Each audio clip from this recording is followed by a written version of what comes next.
여러분 안녕하세요. 피스클리닉에서 함께 나누는 건강한 삶에 관한 이야기 시간입니다. 오늘은 한의 전문의이신 좌윤 선생님께서 건강검진에 관한 모든 것이라는 주제로 이야기해 주시겠습니다. 선생님 안녕하세요. 네, 안녕하세요. 네, 저희가 이제 건강을 도모하기 위해서 건강검진 1년에 한 번씩 아니면 저희가 이제 어떤 이상 수치가 나왔을 때는 뭐 3개월, 6개월에 한 번씩 받는데 이 건강검진에 대해서 선생님께서는 어떤 견해를 가지시고 오늘 이 주제를 이야기해 주시려고 하시는지 그 서두를 좀 열어주셨으면 좋겠어요. 현대를 살 때 가장 중요한 질문은요. 왜라는 질문을 할 수 있으셔야 됩니다. 어떤 부분에서든지 왜라는 질문을 해야 되는데 그러면 이 왜를 붙여보면 답이 나와요. 건강검진을 왜 해야지? 여기에서 조금 더 앞에 나간 질문이 있다면 건강검진은 나라에서 왜 우리들에게 하게 했지? 라고 하는 거거든요. 한국 같은 경우에는 정부에서 전 국민 의료보험이 있기 때문에 건강검진을 홀수년으로 사람들에게 하게 합니다. 네. 그러니까 자기 그거에 맞춰서. 그런데 여기서 질문을 한 가지 해야 되는데요. 건강검진을 국가에서 왜 하게 했을까요? 국민의 건강을 위해서? 그건 너무나 단순한 생각이고요. 자본주의는요, 언제나 돈이 많이 들어가면 그걸 적게 하는 방법을 연구해냅니다. 국가의 입장에서 국민이 아프면 거기에 관련돼 있는 돈을 지불하는 게 어마어마하게 돈이 들어갑니다. 한 예를 들자면 일본의 경우 치매 환자로 인해서 국가 재정이 휘청거릴 정도입니다. 따라서 우리나라에서는 전 국민 의료보험을 하면서 그런 국민들이 만성병에 걸려서 국가가 지불해야 될 돈이 높아지지 않도록 스크린하는 작업으로 건강검진을 만들어줬어요. 그러니까 국민들 입장에서는 이거 좋은 거지요. 네. 그런데 이게 국가 입장에서 국민에게 베푼다라고 하는 입장에서는 괜찮은 건데 네. 이게 현실로 돌아오면 자본주의라고 하는 틀 안에서 이게 작동되기 시작하면 요상하게 변합니다. 네. 그러니까 이 건강검진을 시행하는 주체자인 국가의 입장에서는 사람들에게 행하게 해요. 그런데 그걸 시행하는 병원의 입장에서는 이게 달가운 것이 아닙니다. 일만 많아지고 돈을 자기에게 못 받으니까. 돈은 들어오죠. 근데 많은 돈이 들어오는 게 적게 아니죠. 들어오니까. 의사의 입장에서는 이게 자기 봉급을 올리는 게 아니에요. 그러니까 검사자와 또 해석하는 사람의 입장에서 또 문제가 생기고요. 또 이것을 이용해서 병원의 입장에서는 돈을 벌어야겠으니까 VIP 고객을 위한 건강검진 프로그램을 또 만들어 버립니다. 네. 그래서 막 1,000만 원짜리, 2,000만 원짜리를 만들어요. 그러면 중간자 입장에서 또 발생하는 것은 중산층이 보니까 국가에서 하는 건강검진을 믿을 수가 없는 거예요. 병원에서 지금 막 몇 천만 원짜리 하면 저거 왜 할까? 저거 안 좋은 거네? 그럼 나도 좀 해야지. 그러니까 병원에서 또 중급 건강검진을 만들어요. 이런 분위기가 되기 시작하면 사람들이 건강검진에 대해서 의존성이 커집니다. 네. 그러면 여기에 또 왜라는 질문을 만들어요. 가난한 사람들 입장에서는 건강검진을 하니까 좋아요. 그런데 그걸 믿어버려요. 네.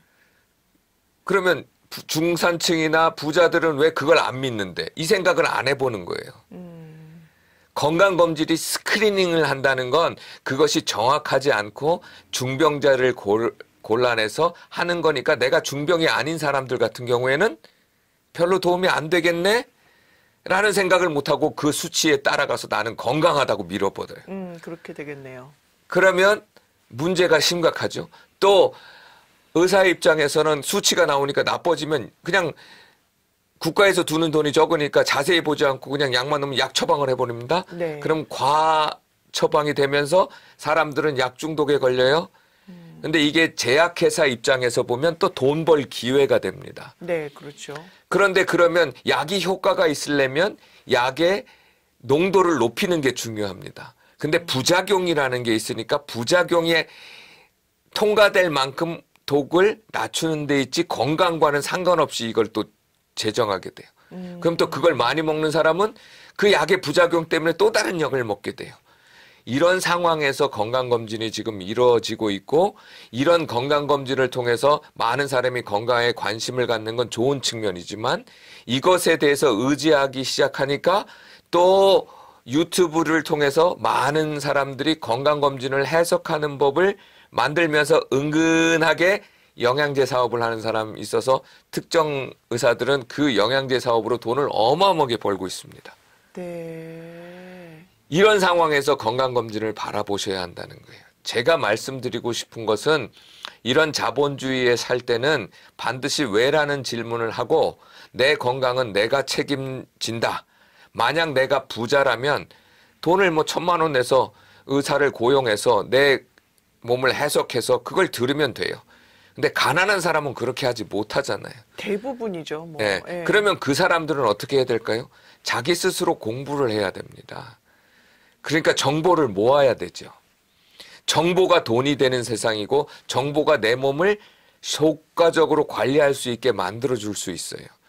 그런데 많은 사람들이 건강검진을 받거나 아니면 병원에 갔을 때 그 자료를 병원에 청구하지 않고 그냥 병원에 놔둬요. 그러면 또 한 가지 문제가 병원과 병원 간에는 정보를 공유하지 않습니다. 그러면 나는 또 검사 받아야 돼요. 네. 그러면 거기 또 검사 받는 거 it's okay. 그런데 내가 거기 몸에 대해서 몰라요. 그러니까 저 사람들이 또 처음부터 다 해요. 그러면 두 거를 비교할 수 있는 자료가 나에게 없어요. 또 세3의 병원 가면 난 또 지불해야 돼요.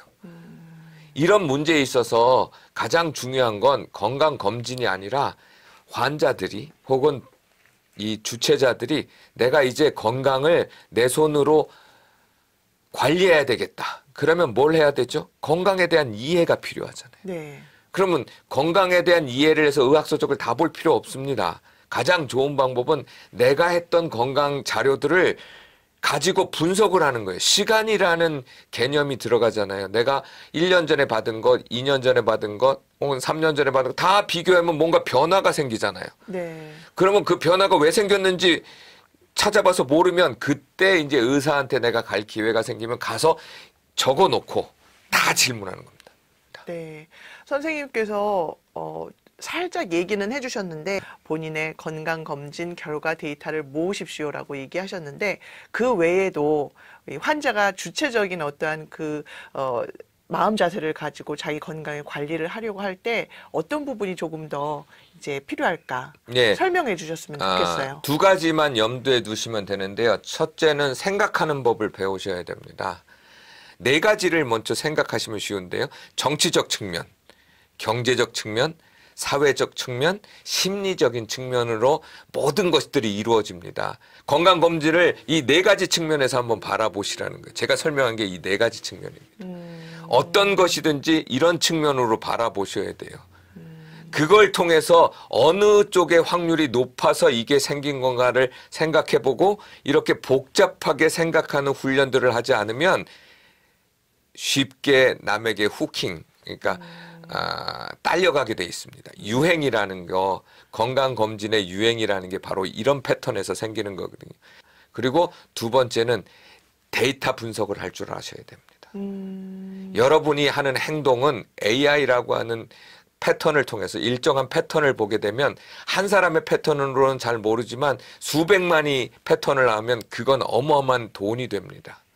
여러분이 쓰고 있는 무료 앱은 바로 그것을 바탕으로 사람들이 돈을 벌고 있는 겁니다. 여러분이 건강하고 싶으십니까? 그러면 여러분이 여러분의 몸에 나타나는 증상 자료들을 수집하고 그걸 분석할 수만 있다면 배우지 않아도 뭔가 변화가 있는 거예요. 그러면 그 변화를 인지하고 적어놓고 이거 가서 물어봐야지. 여러분이 시장을 볼 때 마트에 가서 돌아다니며 사보세요. 그러면 어마어마하게 많이 사요. 안 사는 비결은 적어놓는 겁니다. 그리고 요것만 딱 사고 오는 거예요. 그래야 돈이 절약이 됩니다. 마찬가지로 여러분이 건강하고 싶습니까? 그러면 여러분 몸의 데이터를 분석하는 법을 배우셔야 합니다. 선생님, 그럼 우리가 공부할 때 어떤 부분은 아주 중요하게 봐야 될까요? 그 검사 결과에서. 이 중에서 이제 도움을 드리려면 5가지 정도 들 수 있습니다. 첫 번째는 무엇보다도 중요한 게 혈압입니다. 혈압이요? 그래서 집에 혈압계를 꼭 갖고 계시는 게 중요합니다. 네. 그래서 혈압의 데이터를 모으는 게 중요해요. 내가 아침에 일어났을 때 혈압하고 그 다음에 밥을 먹었을 때 혈압하고 혹은 자기 전에 혈압하고 이렇게 혈압은 변동이 많습니다. 그래서 이 변동 수치를 보면서 적어놓고 보기 시작하면 내 혈압이 정상인지 아닌지 알게 됩니다. 네. 많은 사람들은 혈압을 그냥 병원에 가서 한 번 재고 그게 정상이다 그러면 괜찮다. 그렇게 할 수는 없어요. 어떤 사람은 저희 같이 이 하얀 가운만 보면 혈압이 올라가는 사람이 있습니다. 대기 혈압이라고 그래서 근데 어떤 사람은 집에서 재면 비정상인데 병원에 가서 오면 정상이 되는 사람도 있어요. 그러니까 그거를 알 수 있는 데이터, 혈압이 굉장히 중요합니다. 심장을 나타내기 때문에 여러분이 혈압을 재는 기계를 꼭 갖고 있으시는 게 중요합니다. 네. 그리고 두 번째는 콜레스테롤에 대한 체크가 굉장히 중요해요. 네. 심장마비를 일으키는 경우가 대부분 다 콜레스테롤이거든요. 그래서 그 콜레스테롤의 수치의 변화를 꼭 관찰을 하세요. 저번에 콜레스테롤 수치하고 요번에 콜레스테롤이 줄었어요. 그럼 여러분이 식생활을 잘하고 계신 겁니다. 근데 늘고 있네요. 그러면 그 왜 늘고 있지? 잘 모르니까 적어놓고 가서 의사한테 예, 제가 몇 년도에는 이렇게 일했는데 늘어났어요. 이게 무엇을 의미하시는지 좀 알려주세요 라고 하면 됩니다. 그럼 대부분 약 먹으세요 이렇게 얘기하겠지만 예, 그런 의사는 바꾸시고 일어난 이유에 대해서 설명을 해주는 사람은 조금 나은 의사입니다. 그리고 세 번째는 중요한 게 혈당이라고 하는 겁니다. 그래서 글루코스를 체크하는 게 굉장히 중요하고요. 당화혈색소라고 하는 조금 안 하는 경우도 많아요. 이 당화혈색소 검사가 비싸거든요. 그러니까 건강검진에 빠져 있는 경우도 있는데 이 당화혈색소 검사가 굉장히 중요하고요. 그래서 이것의 변화가 있는지 없는지를 아는 게 굉장히 중요합니다. 네. 그리고 네 번째 이제 가장 또 중요하다고 볼 수 있는 거는요. 간과 신장의 수치가 굉장히 중요합니다. 네. 대부분의 병은 간과 신장에 문제가 생겨서 그러거든요.